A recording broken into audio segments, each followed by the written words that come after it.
Intermediate అయిపోయింది. అంటే కొంచెం స్టడీస్లో నేను ఎక్కువ కాన్సన్ట్రేట్ చేసేదాన్ని. 2014 సంవత్సరం ఏంటంటే కొంచెం గ్యాప్ వచ్చింది. అంటే నేను టీటీసీ ఎంట్రన్స్ రాసినప్పుడు అప్పుడు సీట్ రాకపోవడం వల్ల కొంచెం గ్యాప్ వచ్చింది. నెక్స్ట్ ఇయర్ ఎట్లాగో సీట్ వచ్చేలా కొంచెం కాన్ఫిడెంట్గా చదవాలనేసి అప్పుడు అంతకుముందు అప్పుడప్పుడే చర్చికి వెళ్ళేది కదా. ఈ విషయంలో నేను దేవుని మీద డిపెండ్ అయ్యి ఎక్కువ 2014 సంవత్సరం గ్యాప్ వచ్చిన ఇయర్లో ఎక్కువ చర్చికి వెళ్ళేదాన్ని. అయితే అప్పుడు నేను బలంగా ప్రార్థన చేసుకునేదాన్ని. మంచి మెరిట్ స్కోర్ తోటి మంచి కాలేజీలో సీట్ రావాలని బాగా ప్రిపేర్ అయ్యి రాస్తాను. అప్పుడు నాకు స్టేట్ ర్యాంక్ 702 మంచి ర్యాంక్ వచ్చింది. గవర్నమెంట్ కాలేజ్లో హన్మకొండలో సీట్ వచ్చింది. అన్నయ్య అక్కడ జాయిన్ చేశారు. గవర్నమెంట్ కాలేజ్ అయినా ప్రైవేట్ హాస్టల్స్లో ఉండాల్సి వచ్చింది. అప్పుడే 2014 సంవత్సరంలో అన్నయ్యకు గవర్నమెంట్ రమేష్ అన్నయ్య పెద్దన్నయ్య జాబ్ రావడం వల్ల ప్రైవేట్ హాస్టల్లో ఉన్న అన్నయ్య చదివించిండు. ఎంత ఖర్చు అయినా మంత్లీ అమౌంట్ పెట్టి అన్నయ్య చదివించిండు. గవర్నమెంట్ హాస్టల్ అయినా ప్రైవేట్ హాస్టల్ ఫీజు కట్టారు. నేను కూడా శ్రద్ధగా చదువుకునేదాన్ని. అయితే 2014 నుంచి రెగ్యులర్గా చర్చికి వెళ్ళిన. అక్కడ హన్మకొండలో చర్చికి వెళ్ళేదాన్ని. అదే టైంలో చిన్న అన్నయ్య అశోక్ అన్నయ్య కూడా అక్కడే చదువుకోవడం వల్ల అన్నయ్య చర్చికి నేను వెళ్ళేదాన్ని. ఇక్కడ భూపాలపల్లిలో జంగల్లో ఉన్నప్పుడు అప్పుడప్పుడే వచ్చేదాన్ని. కానీ హన్మకొండ స్టడీస్కి వెళ్ళినప్పుడు రెగ్యులర్గా చర్చికి వెళ్ళడం స్టార్ట్ చేసిన. అక్కడ సంఘంలో నేను ఎక్కువ బలపడ్డాను.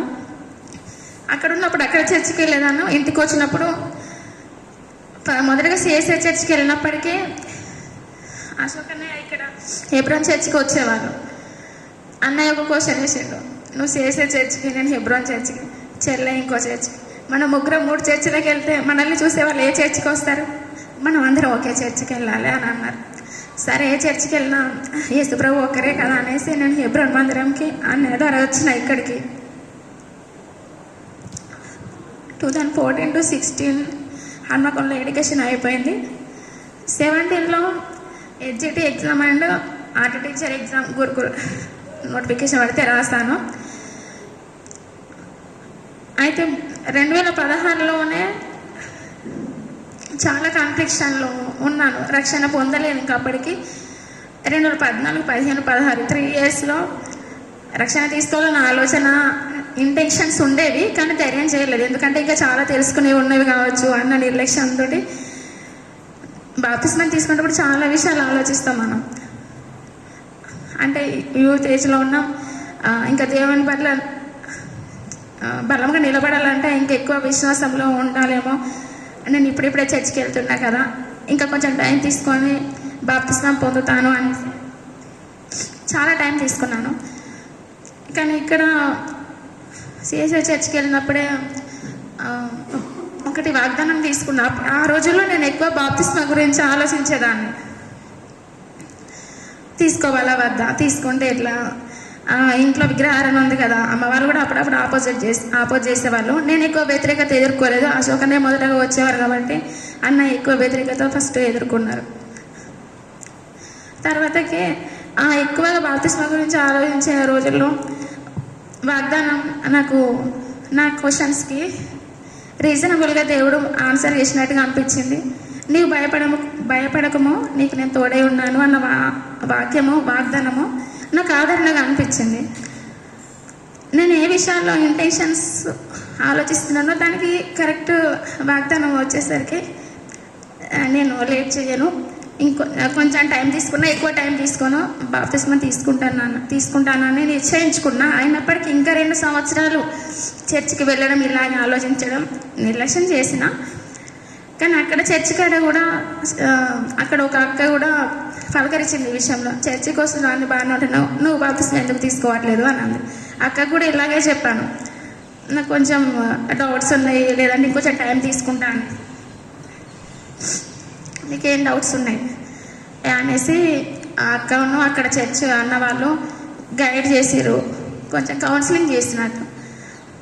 సరే ఇంకా ఆ రోజు దేవుని పట్ల ఉన్న కొన్ని డౌట్స్, నేను నా ఏజ్లో ఉన్నటువంటి డౌట్స్, నేను ఎలా ఉండాలని డౌట్స్ క్లియర్ చేసుకున్నాను. అండ్ దేవుడు నిజమైన దేవుడు అని ముందే నమ్మినప్పటికీ బాప్తిస్మం తీసుకునే విషయంలో కొంచెం ఆలోచించి టైం తీసుకున్నాను. నాకు ఇంకా అనుభవం ఎక్కువగా గుర్తుంది. మనం ఏ వస్తువైనా కొంత బరువు ఉంటుంది, మనుషులు కూడా కొంచెం బరువు ఉంటుంది. కానీ బాప్తిస్మం తీసుకున్నప్పుడు ఆ అనుభూతి అనేది నా భారం అంతా పోయింది. తేలికగా ఒక బెలూన్ గాల్లో ఎగిరితే ఎలా ఉంటుందో నాకు అలాంటి అనుభవం వచ్చింది బాప్తిస్మం తీసుకున్న తర్వాత. అంటే నా మీద ఉన్న భారాలు తొలగిపోయినాయి అన్న అనుభవం వచ్చింది. కానీ తర్వాత కూడా బిఫోర్ బాప్తిస్మం టైంలో నా ఎడ్యుకేషన్, నా లైఫ్ ఇక్కడ ఫ్యామిలీలో పేదరికంలో ఎలా గడిచినప్పటికీ బాప్తిస్మం తీసుకున్న తర్వాత దేవుడు నన్ను నిజంగా దీవించిండు. నా లైఫ్లో ఫస్ట్ ఒక్కటే ఎగ్జామ్ రాసిన, జాబ్ పర్పస్. ఆ ఒక్క ఎగ్జామ్లో నాకు దేవుడు దీవించి ఆర్ట్ టీచర్గా జాబ్ ఇచ్చారు గురుకుల్లో. చాలామంది ఎన్నో ఎగ్జామ్స్ అటెంప్ట్ చేయంగా వస్తుంది, కానీ నా లైఫ్లో first exam, first return test, ఆ ఫస్ట్ ఎగ్జామ్ని దేవుని దీవించి ఆర్ట్ టీచర్ నిలబెట్టిండు. నిజంగా మా ఊరి వాళ్ళంతా వీళ్ళు చర్చికి వెళ్తారు, ఈ అమ్మాయిలు ఇద్దరు వెళ్తారు, వాళ్ళ ఇంట్లో వాళ్ళు వెళ్ళరు, వీళ్ళు వెళ్తారు అనేది కొంచెం అలాంటి వ్యతిరేకత మాటలు విన్నాను అన్నారు కూడా. కానీ దేవుడు నాకు జాబ్ ఇచ్చి దీవించిన తర్వాత వాళ్ళు అన్నారు, వాళ్ళ దేవుడు వీళ్ళ ద్వారా వాళ్ళ అన్నయ్యకి జాబ్ వచ్చే విధంగా దేవుడు దీవించిండు, ఈ అమ్మాయికి కూడా జాబ్ వచ్చింది, వాళ్ళ దేవుడు ఆమెకు సహాయం చేస్తారు అన్న సాక్ష్యం నేను బయట వాళ్ళ నుంచి రప్పించుకున్నాను. అంటే ముందు కూడా దేవుడు చిన్న చిన్న విషయాల్లో సాయం చేసినప్పటికీ నాకు జాబ్ వచ్చినప్పుడు నా వయసు 22 అంతే. ఆ ఏజ్లో ఒక గవర్నమెంట్ ఎంప్లాయీగా ఉండడం అనేది సింపుల్ మ్యాటర్ ఏం కాదు. అది దేవుడు దీవిస్తేనే నేను అచీవ్ చేయగలిగిన. బిఫోర్ ఎట్లయినప్పటికీ నాకు జాబ్ వచ్చిన తర్వాత కొన్ని రూమర్స్ క్రియేట్ అవ్వడం, ఇంట్లో సమస్యల వల్ల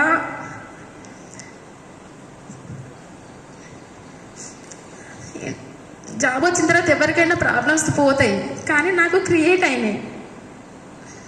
ఎందుకు అంటే మళ్ళీ జాబ్ వచ్చిన తర్వాత ఇంటికాడ నుంచి జాబ్ చేస్తే బాగుండు, బయటికి వెళ్ళి ఒక్కదాన్నే ఉండాల్సి వచ్చింది జాబ్ చేయడానికి. అక్కడ నేను ఒక్కదాన్నే ఉండడం అంటే నేను నైట్ చాలా భయపడతాను. అప్పుడు కూడా ఇక నా కోసం అమ్మ వాళ్ళు రాలేదు, నా కోసం చెల్ల అన్నయ్యలు చదువులు వదిలిపెట్టుకొని వాళ్ళు కూడా రాలేరు, ఒక్కదాన్నే వెళ్ళమన్నారు, ఒక్కదాన్నే ఉన్నాను. అప్పుడు ఇక పగలు పుల్లగా ధైర్యంగా ఉండేది, నైట్ అయితే మళ్ళీ ఎప్పుడు తెల్లారుతుందో అన్న టెన్షన్ ఉండేది. నైట్ చాలా భయపడేదాన్ని. ప్రేయర్ చేసుకొని పడుకున్నప్పటికీ అలాంటి భయం నాకు ఎప్పుడు వెంటాడుతూనే ఉండేది. తర్వాత మ్యారేజ్ విషయంలో కూడా చాలా కాంప్లికేషన్స్, ప్రాబ్లమ్స్ ఫేస్ చేసిన దేవుడు ఒక వాక్యంలో అమ్మ నాన్న వదిలినా నేను నిన్ను వదలను, నిన్ను ఎడబాయను అన్న వాక్యం నాకు అట్లా నా మ్యారేజ్ విషయంలో రుజువైంది.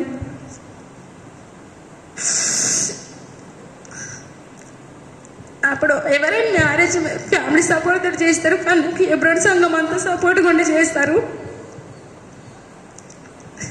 ఈ చర్చికి వచ్చే సోదరుడు ఇద్దరు కూడా అన్యుల వల్లే ఎవరు ఎట్లా ఇంట్లో వాళ్ళందరూ ఎట్లా ఆపోజ్ చేస్తారు, వాళ్ళిద్దరు కూడా అట్లనే ఆపోజ్ చేస్తారు. చాలా నన్ను బయట వాళ్ళందరూ ప్రేమించే వాళ్ళ ఇంట్లోనే నాకు ప్రేమ లేకుండా అయిపోయింది. తర్వాత ఇంట్లో ఆపోజిట్ ఆబ్జెక్షన్ ఎదుర్కొనేసరికి ఇంట్లో లేని ప్రేమ సంఘంలోనే కనిపించేది.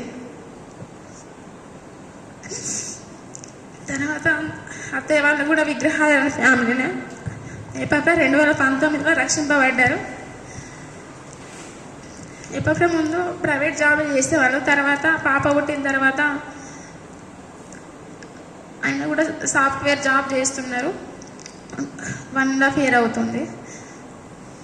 కానీ దేవుడు పాప పుట్టిన తర్వాత పాపని ఇచ్చి కూడా మాకు దీవించిండు. ఏ పాప జాబ్ రావడం కూడా మాకు దీవెనకరంగా దేవుడు చేసిండు. ఇద్దరం జాబ్ చేస్తున్నాం. కానీ ముందు బిఫోర్ ఫేస్ చేసిన ప్రాబ్లమ్స్లో ఇంట్లో సపోర్ట్ లేదు, మనుషుల్లో వ్యతిరేకత. అప్పుడు దేవుని ఆదరణ నాకు ఎక్కువగా అర్థమైంది. అటువంటి ఎదుర్కొనేసరికి దేవుడు చిన్న చిన్న విషయాల్లో, చాలా పెద్ద విషయాల్లో నాకు అన్నింటినీ నేను దేవుని దగ్గరికి పరిగెత్తుదాన్ని. ఏదన్నా ప్రాబ్లం వస్తే పేరెంట్స్ దగ్గరికి, అన్న వాళ్ళ అక్క వాళ్ళ దగ్గరికి అడుగుతారు, కానీ వాళ్ళ మాటలు కూడా మాట్లాడలేదు, చాలా అపోజ్ చేస్తారు. ఫస్ట్ ప్రతి చిన్న విషయానికి ప్రేయర్ చేసుకుంటూనే వదులుకునేదాన్ని. ఇప్పటికీ ఏదైనా ప్రాబ్లం వస్తే కూడా ఒక ప్రేయర్ చేసుకొని ఇంట్లో చెప్పినా ఇక చెప్పకుండా చెప్పే సోర్స్ కూడా లేదు అనిపించింది. చాలా వ్యతిరేకత ఏర్పడ్డది. కానీ చాలా విషయాల్లో వ్యతిరేకత ఉన్న ప్రాబ్లమ్స్ అన్నిటికీ నేను దేవుని వైపు చూస్తూనే ముందుకు వచ్చిన ఇంతవరకు. అయితే నా ఫస్ట్ జాబ్ వచ్చింది గురుకుల్లో కాబట్టి అందులో ఎక్స్ట్రా డ్యూటీస్ ఉన్నాయి అనేసి రీసెంట్లీ డిఎస్సి ఎగ్జామ్స్ అటెంప్ట్ చేసిన. ఆ విషయం గురించి ప్రేయర్ చేయండి, అనుకూలంగా రావాలని. ఇంతవరకు సమయం నుంచి సాక్ష్యం ఇచ్చినందుకు ధన్యవాదాలు. Thank you. ప్రైజ్ లార్డ్ అందరూ.